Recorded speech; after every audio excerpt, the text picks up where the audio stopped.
Existe um risco que a maioria das empresas no Brasil nem percebe que está correndo. É um perigo silencioso, sabe? Escondido em meio a um monte de documentos e siglas. E é exatamente esse mundo de alto risco que a gente vai desvendar agora. Vamos lá, uma pergunta que pode valer, literalmente, milhões de reais. Qual é o maior risco de conformidade que uma empresa brasileira enfrenta hoje? E não, a resposta não é imposto, nem logística. É algo que está ali, bem debaixo do nosso nariz. A resposta está toda escondida numa verdadeira sopa de letrinhas. PGR, PCMSO, LTCAT, PPP, essas siglas definem tudo, desde como a empresa lida com riscos até a aposentadoria de um funcionário. Para muita gente, são só letras, mas a verdade é que são verdadeiros campos minados que podem custar uma fortuna. Mas espera aí, e se a gente olhasse por outro ângulo? E se toda essa complexidade, na verdade, não for um peso, mas sim uma oportunidade gigantesca? Bem-vindos ao que pode ser uma mina de ouro da conformidade no Brasil. A regra é bem clara e não tem para onde correr. Se uma empresa, não importa o tamanho, tem pelo menos um único funcionário com carteira assinada, ela já é obrigada por lei a ter toda a documentação de saúde e segurança do trabalho, a famosa SST.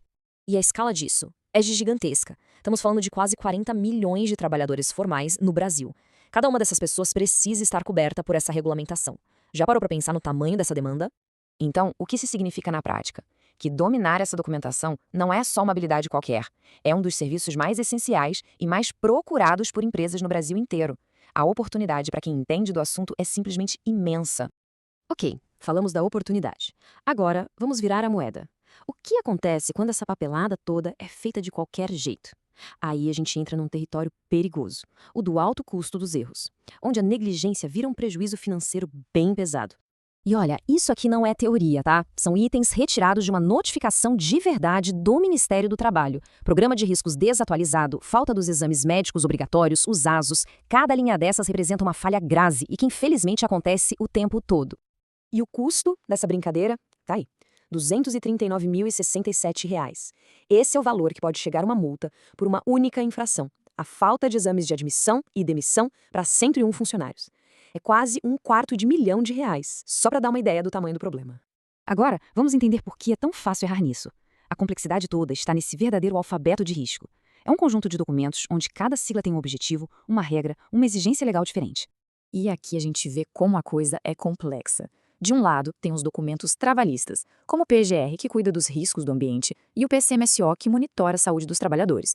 Do outro, os previdenciários, como o LTCCAT, que é a base para aposentadoria especial, e, para completar, cada um deles tem que ser assinado por um profissional específico. É um verdadeiro quebra-cabeça técnico e legal. Para entender na prática como o caldo entorna, vamos focar em um documento específico. Vamos pegar o PPP. Ele é um dos mais críticos, e aqui um erro pode ter consequências devastadoras, tanto para a empresa quanto para o trabalhador. O que é esse tal de PPP? Pensa nele como se fosse a biografia de risco de um trabalhador. É ali que se registra toda a exposição a agentes perigosos ao longo da carreira. Por isso, ele é fundamental para conseguir a aposentadoria especial. Um erro bobo nesse papel pode negar um direito que a pessoa levou uma vida inteira para conquistar.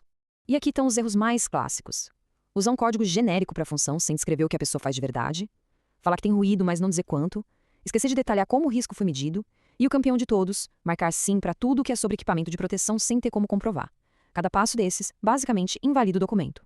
E se o problema fosse só invalidar o documento, ainda estava bom. A coisa é muito mais séria. Preencher um PPP com informação falsa não é um erro administrativo, é crime. Crime de falsidade ideológica, previsto lá no Código Penal. A responsabilidade deixa de ser só financeira e passa a ser criminal. Diante de tanto risco e tanta complexidade, fica muito claro o valor de quem realmente entende do assunto, né? Dominar essa área não é só sobre preencher formulários, é sobre oferecer segurança jurídica, oferecer tranquilidade. No fim do dia, tudo se resume a duas mentalidades. Tem a do custo, que só quer saber do mais barato e vive com o risco constante de multa e processo, e tem a do investimento, que entende que a documentação correta é uma proteção, um seguro que valoriza o conhecimento e garante a segurança do negócio. E para a gente fechar, vamos trazer tudo isso para a nossa realidade, para o dia a dia. Porque esse problema não está só nas grandes indústrias, não. Ele está na nossa vizinhança, bem do nosso lado. Pensa bem, a farmácia da esquina, o salão de beleza do bairro, o mercadinho, até mesmo a igreja da comunidade, se tiver um único funcionário registrado, todos eles, sem nenhuma exceção, precisam navegar nesse labirinto. A necessidade está por toda parte. Então fica a reflexão final. Quantos negócios, aí mesmo no nosso quarteirão, estão tentando atravessar esse labirinto sozinhos, sem ajuda? E qual será o verdadeiro custo oculto que essa falta de conhecimento está gerando para eles? É algo para a gente pensar.